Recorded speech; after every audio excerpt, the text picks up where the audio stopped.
예, 마가복음 6장 1절로 6절 말씀을 가지고 주일 예배를 통해서 영접하고 받아들이면 얻는 것이 많아진다. 영접하고 받아들이면 얻는 것이 많아진다라는 제목으로 하나님 말씀 증거하겠습니다. 마가복음 13번째 시간입니다. 오늘 본문은 예수님께서 어린 시절에 이렇게 자라나셨던 나사렛이라는 동네에 가셔서 벌어진 사건인데요. 오늘 말씀 통해서 영접하고 받아들이는 것이 영적으로 얼마나 중요한 것인지 잘 듣고 깨닫는 우리 중고등부가 되기를 바랍니다. 자, 우리 1절에 보면 예수님께서 고향으로 가셨다고 이렇게 나오죠. 여러분, 예수님이 태어나신 곳이 어디예요? 베들레헴이었죠. 그죠? 베들레헴의 마구간에서 태어나셨죠. 말구유에서. 근데 그 본문에서 말하는 고향은 이 베들레헴이 아니라 예수님이 자라나신 동네, 그러니까 육신의 부모님이었던 요셉과 마리아가 살던 그 고향을 말하는 거예요. 나사렛으로 가셨다. 그때 제자들도 이렇게 함께 갔다는 것이죠.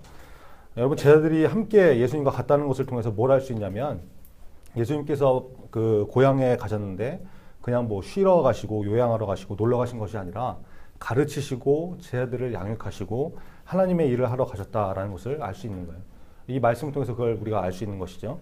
그러니까 예수님께서 나사렛으로 가셨는데 제자들을 데리고 가셨다. 이게 참고하시고 2절 같이 한번 읽겠습니다. 2절 시작. 안식일이 되어 회당에서 가르치시니 많은 사람이 듣고 놀라 이르되 이 사람이 어디서 이런 것을 얻었느냐, 이 사람이 받은 지혜와 그 손으로 이루어지는 것이 이런 권능이 어찌 됨이냐. 이 본문에서 나오듯이 회당에서 가르치시니 그러죠. 예수님께서 고향에 가셔서도 사역을 쉬지 않으셨다라는 것을 알 수 있는 거예요. 자, 그런데 예수님이 가르치시는 이 가르치심을 듣고 사람들이 깜짝 놀란 거예요. 예수님의 가르침의 수준이 다르거든요. 그러니까 다른 선생님이나 뭐 서기관이나 이런 사람들의 가르침과 다르고 뭔가 놀랍고 새롭고 감동이 있고 이런 것이죠.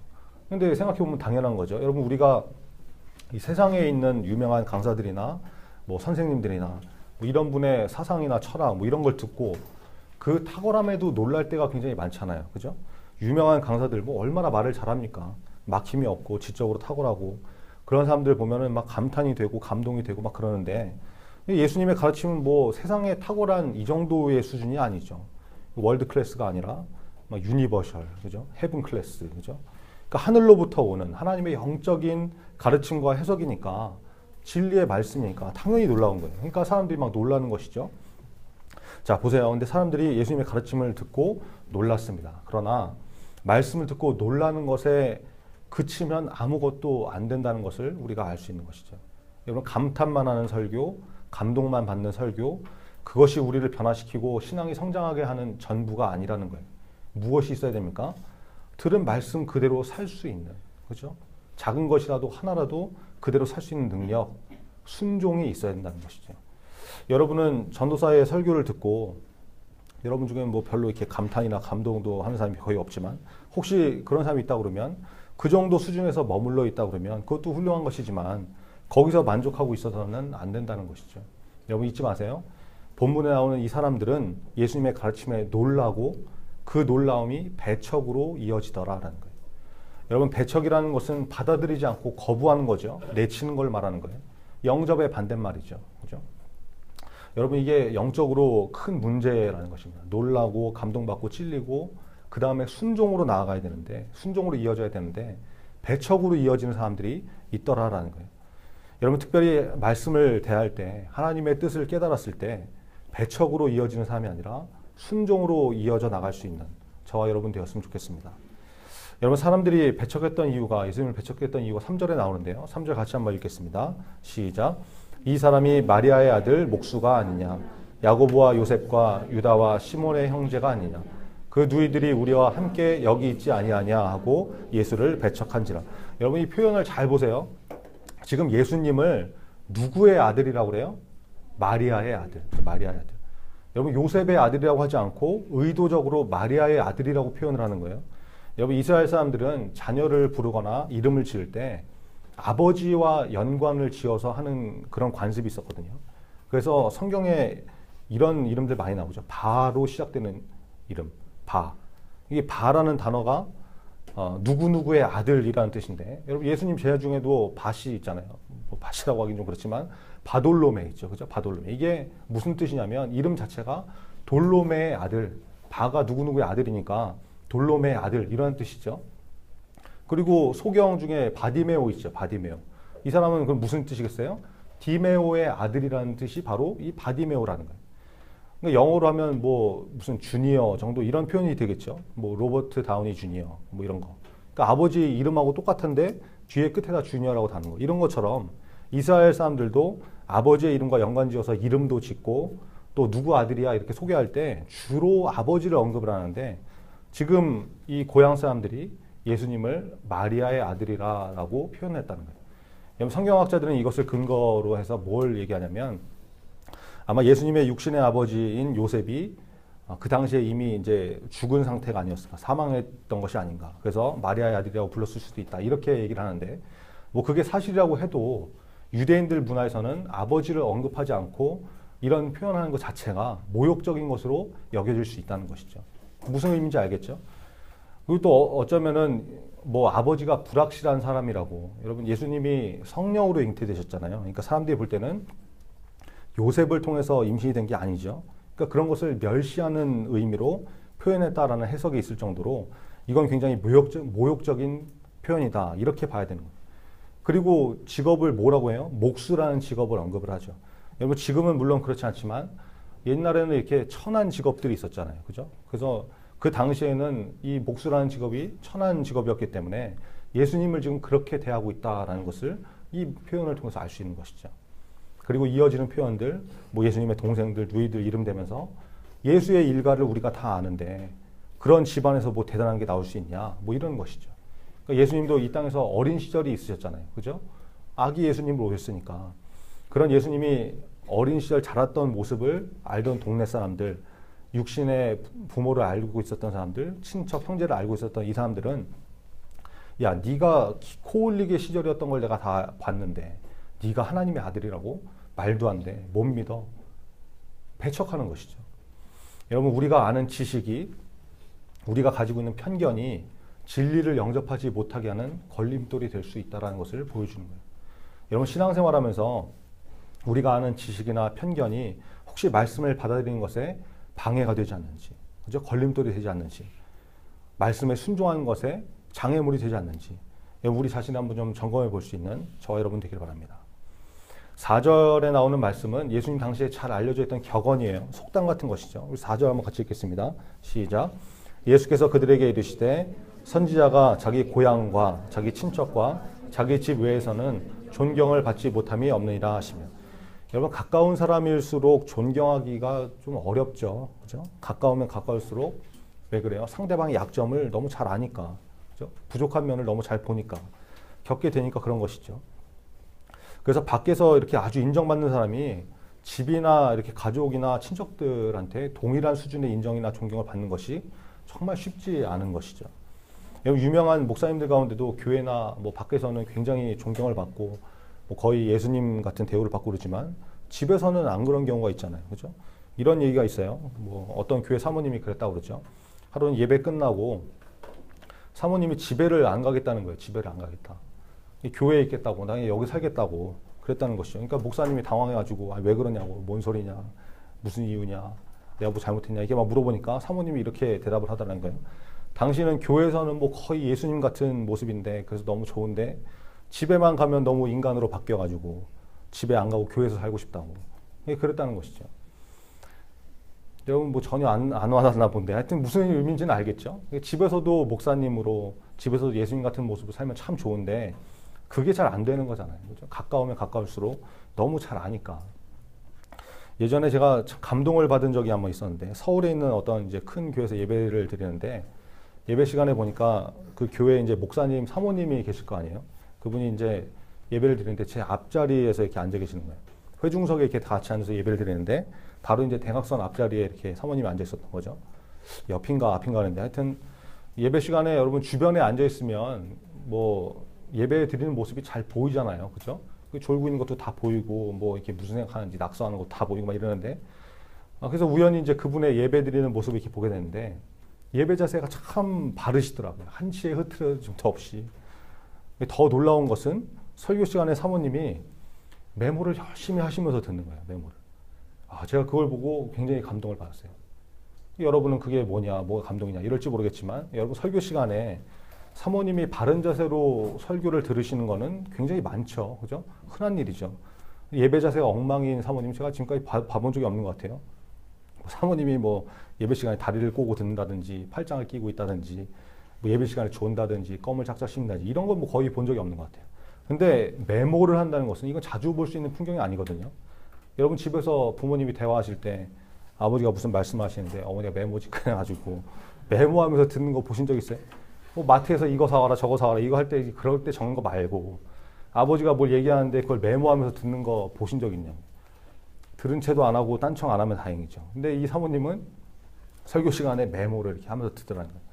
이게 무슨 의미겠어요? 남편이지만 하나님의 말씀을 증거하는 종이라는 것을 인정하기 때문에 그것이 가능한 것이죠. 또 하나, 남편이 집에서 엉망으로 하고 남편으로서 존경할 가치가 없다 그러면 절대 메모 같은 거 안 하겠죠. 그래서 사모님이 남편 목사님의 설교를 들으면서 메모하면서 듣는 거. 이 모습을 보면서 제가 참 감동이 되더라는 거예요. 이제 이 시점에서 이제 이윤규 선생님은 설교를 메모하면서 듣는지 이게 참 궁금해지는 거예요. 갑자기 저를 이제 제 자신을 돌아보게 되고, 네, 메모한다고 그러네요. 네. 어쨌든 저와 여러분이 이 가까이 있는 사람들에게도 또 가족이나 친척이나 형제들 간에서도 존경까지는 아니더라도 인정받고 귀하게 여겨줄 수 있는 그런 믿음의 사람이 다 될 수 있기를 간절히 바랍니다. 자, 5절에 보면 좀 희한한 말씀이 나오죠. 여러분 5절 같이 한번 읽겠습니다. 시작. 거기서는 아무 권능도 행하실 수 없어 다만 소수의 병자에게 안수하여 고치실 뿐이었고. 자, 여러분 이 말씀을 오해하시면 안 되는데요. 예수님이 사람들이 예수님을 배척하니까 예수님의 능력이 막 없어져 가지고 아무 권능도 행하실 수 없었다. 이렇게 그러니까 뭐 마치 뭐 슈퍼맨 영화에서 여러분 슈퍼맨이 크립토나이트 이렇게 갖다 대면은 힘이 빠져갖고 이러면서 쓰러지고 아무것도 못 하잖아요. 그러니까 그런 말씀처럼 이렇게 볼 수 있는데 이건 그런 의미가 아니죠. 나사렛 사람들이 예수님을 배척하고 영접하지 않는 자세와 태도를 가졌기 때문에 예수님이 더 이상 거기서는 기적과 능력을 행하지 않기로 결심하신 것을 말해주는 장면이에요. 그런데 그 가운데서도 믿음을 가진 몇몇 사람들, 예수님 영접한 사람들, 병자들은 몇몇만 고치셨다. 이런 말씀인 것이죠. 여러분 이것이 아주 중요한 영적인 원리입니다. 신앙생활 할 때 여러분 꼭 잊지 마세요. 받아들이고 영접해야 얻어지는 것이 많은 것이지 배척하고 대적하고 이러면 받을 수 있는 은혜도 다 뺏길 수밖에 없는 거예요. 여러분 분당 우리 교회라는 그 대형 교회가 있는데 거기 이찬수 목사님 여러분 잘 아시죠? 아주 유명한 분이죠. 그분이 어떤 책에 이런 예화를 썼더라고요. 이찬수 목사님이 유명한 분이니까 여기저기 이렇게 강사로 다니실 경우가 많잖아요. 설교하러 가시기도 하고. 근데 그럴 때 매번 이렇게 새로운 설교를 준비해서 가는 경우도 있지만 전혀 다른 교회에 가서 할 때는 또 했던 거 이렇게 다시 가지고 갈 때가 있거든요. 그러니까 어느 정도 중요한 메시지, 핵심적인 메시지, 잘 준비된 설교나 강의 이런 내용을 가지고 가서 하는 경우가 있어요. 저 같은 경우도 그렇죠. 가끔 뭐 이제 어떤 뭐 연합수련회 같은 데 가서 설교나 특강을 하러 가는 경우가 있는데 저는 뭐 특히 설교 원고를 그대로 이렇게 다 읽으면서 하는 스타일이잖아요. 그러니까 같은 설교를 한다 그러면 말씀을 전하면 내용이나 말투 뭐 이런 거 거의 비슷하단 말이에요. 근데 어떤 집회에서는 반응도 좋고 막 빵빵 터지고 은혜가 임하고 막 이러는데 똑같은 내용의 설교를 여러분 앞에서 하면 분위기가 너무 다른 거예요. 싸늘하고 유머를 해도 웃지도 않고 웃기면 이를 악물고 뭐 이를 깨물고 참고 어쩌다 웃으면 비웃음이고 막 그러잖아요. 이찬수 목사님도 그랬다는 거죠. 동일한 메시지를 전하는데 어떤 집회에서는 막 은혜가 넘치고 성령의 역사가 있고 그러는데 막 뒤집어지고 그러는데 똑같은 설교를 하는데 어떤 집회는 막 설교하면서 숨이 턱턱 막히고 말씀이 막 튕겨져 나오는 것 같고 분위기 싸늘하고 막 이러더라는 거예요. 그러면서 이분이 뭐라고 그러냐면 물론 그 현상이 설교자의 책임인 경우가 굉장히 많지만 그게 꼭 100% 설교자만의 책임이냐? 그건 아니라는 거죠. 분명히 듣는 사람들 청중의 자세에도 큰 영향이 있더라라는 거예요. 여러분 맞는 말이죠. 동일한 내용의 말씀을 전하는데 어떤 집회는 성령의 임재가 있고 어떤 집회는 싸늘하고 힘겹고 여러분 설교자에게도 분명히 책임이 있는 것이지만 듣는 사람이 얼마나 열려있는 마음, 열려있는 귀, 그죠? 영접하는 마음으로 듣는가 이것에 따라서 분명히 차이가 있을 수밖에 없다는 거예요. 시편 107편 9절에 보니까 그가 사모하는 영혼에게 만족을 주시며 줄인 영혼에게 좋은 것으로 채워주시미로다 이렇게 말씀합니다. 여러분 은혜는 사모하는 영혼에게 하나님께서 부어주시는 거예요. 그렇죠? 여러분 오늘이 스승의 주일인데 특별히 중고등부 시절에 영접하는 훈련을 좀 하세요. 영접하는 연습을 좀 하세요. 전도사도 영접하시고 선생님도 좀 영접하시고 그 연습을 좀 하시기 바랍니다. 그래야 여러분이 영적으로 받아들이는 게 앞으로 풍성해지고 많아지기 때문에 그래요. 영적인 원리라는 거예요, 원리. 여러분 앞으로 전도사가 얼마나 여러분과 함께 말씀을 이제 나누게 될지 뭐 잘 모르겠지만 설교자가 말씀을 전하면 잘 영접하세요, 잘. 예전에 이수철 집사님이 그러시더라고요. 전도사님, 오후 예배 때 설교를 하시면 성도님들이 이렇게 빵빵 터지고 반응도 좋고 그런데 중고등부는 분위기가 왜 이런지 모르겠다고.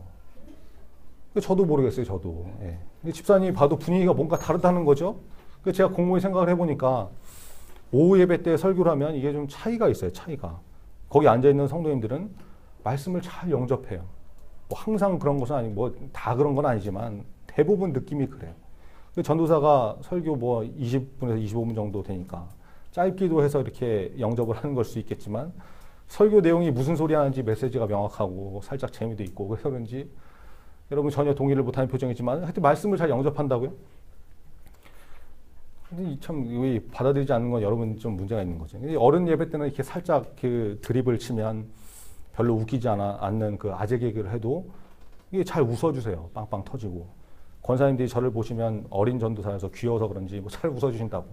그러니까 분위기도 좋고 설교의 유머도 이렇게 잘 들어가고 자연스럽게 들어가고 이러는데 여러분은 뭐 20분 조금 넘는 이 짧은 은혜로운 설교를 이 와중에도 듣다가 좋은 인간이 다 있다고 그러면서 이 문제가 있죠. 20분 정도밖에 안 되는 설교를 들으면서 쳐졸고 유머에도 웃지도 않고 어쩌다 웃으면 실수로 웃으면 비웃음이고 이러니까 이게 전도사도 설교하면서 위축이 되는 거죠. 준비할 때 이렇게 좀 유머를 넣을까 그래도 어차피 유머에도 안 웃을 거야. 뭐 이러면서 준비하면서 위축되고. 그러니까 유머는 거의 뭐 이렇게 원고에 넣었다가도 지워버리고 부담스러워서 자꾸 안 하게 되는 거예요. 여러분 영접하느냐 그렇지 않느냐 이게 차이가 있는 것이죠. 여러분 설교도 영접을 해야 은혜가 있는 거예요. 그리고 특히 여기 여학생들 많이 있는데 말씀 들으면서 좀 웃어요. 좀 웃는 연습을 하고 인상 팍팍 쓰고 있지 말고 뭐 남자들이야 원래 그렇다고 쳐도 여자들까지 그러고 있으면 이거 뭐 어떻게 해야 되는 거예요 도대체. 여자분들 그 인생의 팁을 하나 알려줄게요. 남자들이 좋아하는 여자, 남자들에게 인기 많은 여자가 어떤 여자인지 아세요? 한번 맞춰보세요. 1번 잘 웃기는 여자, 2번 잘 웃어주는 여자. 몇 번이겠어요? 뭘 2번이에요, 2번은. 남자는 예쁜 여자 좋아해요. 이게 답 없어요.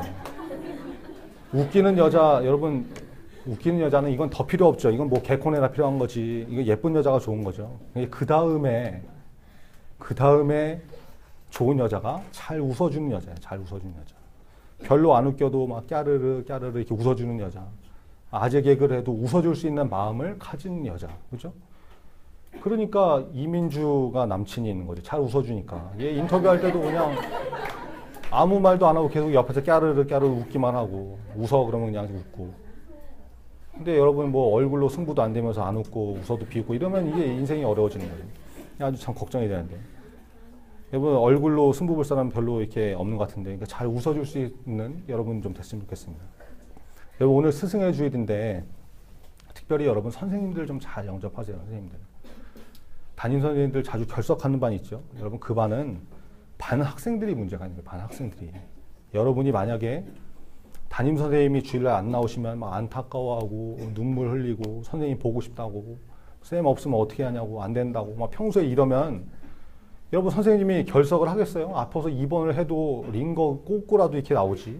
왜 안 와요? 왜 안 와? 당연히 오지. 근데 뭐 이건 뭐 선생님이 주중에 연락을 해도 받지도 않고 전화도 씹고 피해 다니고 이러니까 이 선생님이 힘든 거잖아요. 그러니까 무슨 일만 생기면 오늘 쉬자. 이러고 안 오는 거 아니란 말이죠. 물론 뭐 이렇게 정말 불가피한 일 때문에 못 오시는 경우도 있지만 그럴 수 있죠. 전도사 지금 그걸 얘기하는 게 아니에요. 여러분과 선생님의 관계가 그만큼 영향력이 있고 중요하다는 것이죠. 여러분이 선생님을 얼마나 영접하느냐. 선생님을 영접하는 반과 그렇지 않은 반 분명히 다를 수밖에 없다는 거예요. 여러분 영접하고 받아들여야 은혜가 있는 것입니다. 여러분 잊지 마세요. 여러분 찬양 시간도 마찬가지입니다. 예배 시작할 때 찬양팀이 찬양 인도하잖아요.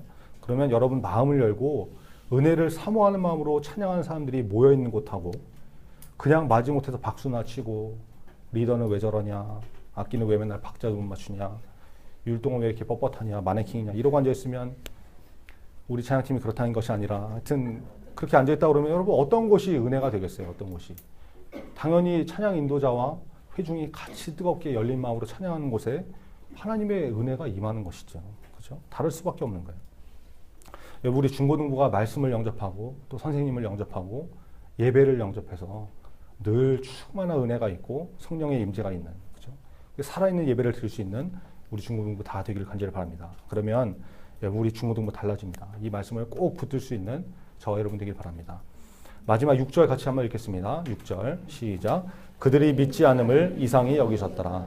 이에 모든 촌에 두루다니며 가르치시더라. 여러분 받아들이지 않고 배척하는 것을 무엇이라고 말씀하고 있는 거예요? 믿지 않음이다. 믿지 않음이다.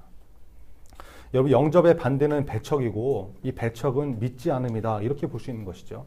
여러분 성경 한번 찾아볼까요? 요한복음 1장 12절 한번 보세요. 요한복음 1장 12절 우리가 잘 아는 말씀인데요. 요한복음, 마태, 마가, 누가, 요한복음 1장 12절 네, 요한복음 1장 12절 같이 한번 읽겠습니다. 시작. 영접하는 자, 곧 그 이름을 믿는 자들에게는 하나님의 자녀가 되는 권세를 주셨으니. 자, 보세요. 영접하는 사람이 어떤 사람이라는 거예요? 예수님의 이름을 믿는 사람이 바로 영접하는 사람이다. 여러분, 영접과 믿음은 밀접한 관계가 있다는 것이죠.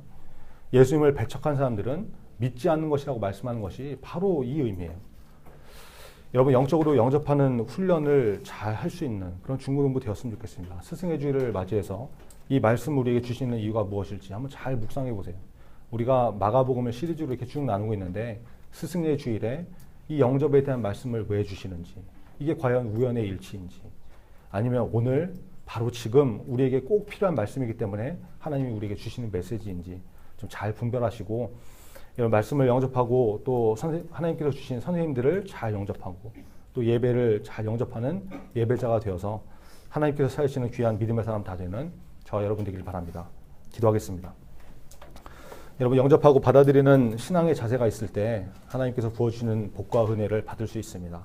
우리에게 그런 자세가 있게 해달라고, 또 말씀을 듣고 놀라고 감탄하고 거기서 끝나버리는 것이 아니라 영접으로 이어질 수 있도록, 순종으로 이어질 수 있도록 말씀을 잘 영접하는 사람이 되게 해달라고, 그리고 우리가 중고등부가 영접하는 자세를 잘 연습하고 훈련해서 영적으로 충만한 교회가 되게 해달라고 우리 말씀 기억하면서 다 같이 기도하겠습니다.